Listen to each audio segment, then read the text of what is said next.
अथ चतुर्थोऽध्यायः। ज्ञानकर्मसन्न्यासयोगः। श्रीभगवानुवाच इमं विवस्वते योगं प्रोक्तवानहमव्ययम्। विवस्वान्मनवे प्राह मनुरिक्ष्वाकवे ब्रवीत्। एवं परम्परा प्राप्तम् इमं राजर्षयो विदुः। सकाले नेह महता योगो नष्टः परन्तप। स एवायं मया तेऽद्य योगः प्रोक्तः पुरातनः। भक्तोऽसि मे सखा चेति रहस्यं ह्येतदुत्तमम्। अर्जुन उवाच अपरं भवतो जन्म परं जन्म विवस्वतः। कथमेतद्विजानीयां त्वमादौ प्रोक्तवानिति। श्रीभगवानुवाच बहूनि मे व्यतीतानि जन्मानि तव चार्जुन। तान्यहं वेद सर्वाणि न त्वं वेत्थ परन्तप। अजोऽपि सन्नव्ययात्मा भूतानामीश्वरोऽपि सन्। प्रकृतिं स्वामधिष्ठाय सम्भवाम्यात्ममायया। यदा यदा हि धर्मस्य ग्लानिर्भवति भारत।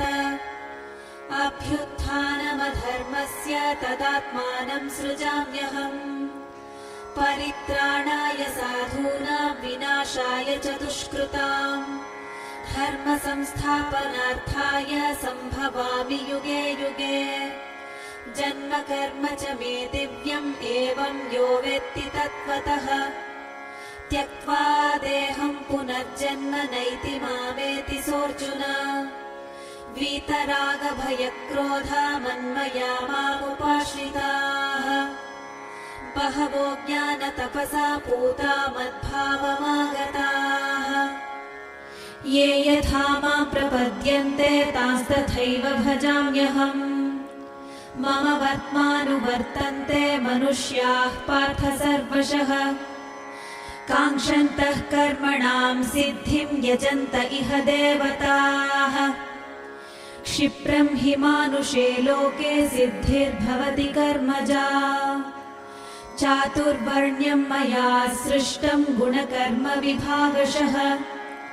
तस्य कर्तारमपि मां विद्य कर्तारमव्ययम्। न मां कर्माणि लिम्पन्ति न मे कर्मफले स्पृहा। इति मां योऽभिजानाति कर्मभिर्न स बध्यते। एवं ज्ञात्वा कृतं कर्म पूर्वैरपि मुमुक्षुभिः। कुरु कर्मैव तस्मात् त्वं पूर्वैः पूर्वतरं कृतम्। किं कर्म किमकर्मेति कवयोऽप्यत्र मोहिताः। तत्ते कर्म प्रवक्ष्यामि यज्ञात्वा मोक्ष्यसे शुभात्। कर्मणो ह्यपि बोद्धव्यं बोद्धव्यं च विकर्मणः। अकर्मणश्च बोद्धव्यं गहना कर्मणो गतिः। कर्मण्यकर्म यः पश्येदकर्मणि च कर्म यः। स बुद्धिमान् मनुष्येषु स युक्तः कृत्स्नकर्मकृत्। यस्य सर्वे समारम्भाः कामसङ्कल्पवर्जिताः। ज्ञानाग्निदग्धकर्माणं तमाहुः पण्डितं बुधाः। त्यक्त्वा कर्मफलासङ्गं नित्यतृप्तो निराश्रयः। कर्मण्यभिप्रवृत्तोऽपि नैव किञ्चित् करोति सः। निराशीर्यत चित्तात्मा त्यक्त सर्वपरिग्रहः। शारीरं केवलं कर्म कुर्वन्नाप्नोति किल्बिषम्। यदृच्छालाभसन्तुष्टो द्वन्द्वातीतो विमत्सरः। समः सिद्धावसिद्धौ च कृत्वापि न निबध्यते। गतसङ्गस्य मुक्तस्य ज्ञानावस्थितचेतसः। यज्ञायाचरतः कर्म समग्रं प्रविलीयते। ब्रह्मार्पणं ब्रह्महविर्ब्रह्माग्नौ ब्रह्मणाहुतम्।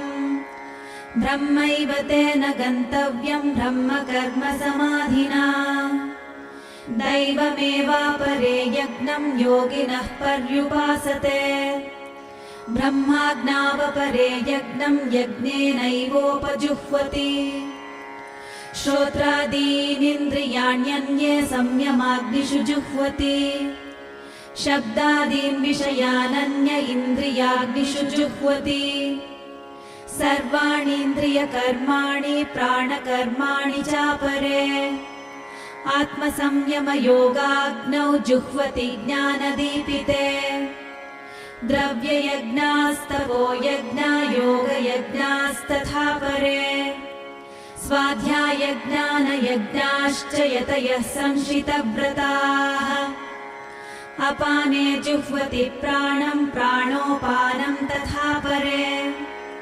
प्राणापानगतिरुद्ध्वा प्राणायामपरायणाः अपरे नियताहाराः प्राणान् प्राणेषु जुह्वति सर्वेप्येते यज्ञविदो यज्ञक्षपितकल्मषाः यज्ञशिष्टामृतभुजो यान्ति ब्रह्म सनातनम् नायं लोकोऽस्त्य यज्ञस्य कुतोऽन्यः कुरु सत्तमा एवं बहुविधा यज्ञा वितता ब्रह्मणो मुखे कर्मजान् विद्धितान् सर्वान् एवं ज्ञात्वा विमोक्ष्यसे श्रेयान् द्रव्यमयाद्यज्ञात् ज्ञानयज्ञः परन्तप सर्वं कर्माखिलं पार्थ ज्ञाने परिसमाप्यते तद्विद्धि प्रणिपातेन परिप्रश्नेन सेवया उपदेक्ष्यन्ति ते ज्ञानं ज्ञानिनस्तत्त्वदर्शिनः यज्ञात्वा न पुनर्मोहम् एवं यास्यसि पाण्डव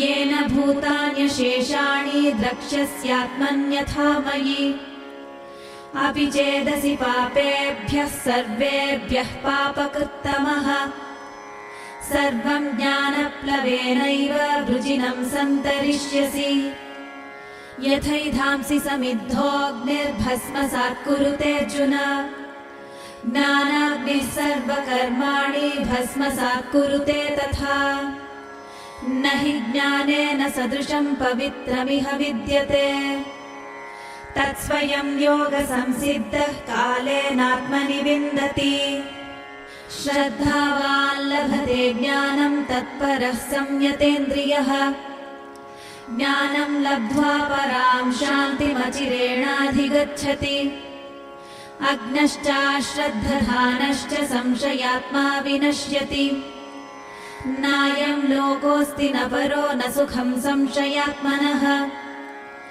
योगसन्न्यस्तकर्माणं ज्ञानसञ्छिन्नसंशयम् आत्मवन्तं न कर्माणि निबध्नन्ति धनञ्जय तस्मादज्ञानसम्भूतं हृत्स्थं ज्ञानासीनात्मनः चित्वैनं संशयं योगमातिष्ठोत्तिष्ठ भारत ॐ तत्सदिति श्रीमद्भगवद्गीतासु उपनिषत्सु ब्रह्मविद्यायां योगशास्त्रे श्रीकृष्णार्जुनसंवादे ज्ञानकर्मसन्न्यासयोगो नाम चतुर्थोऽध्यायः।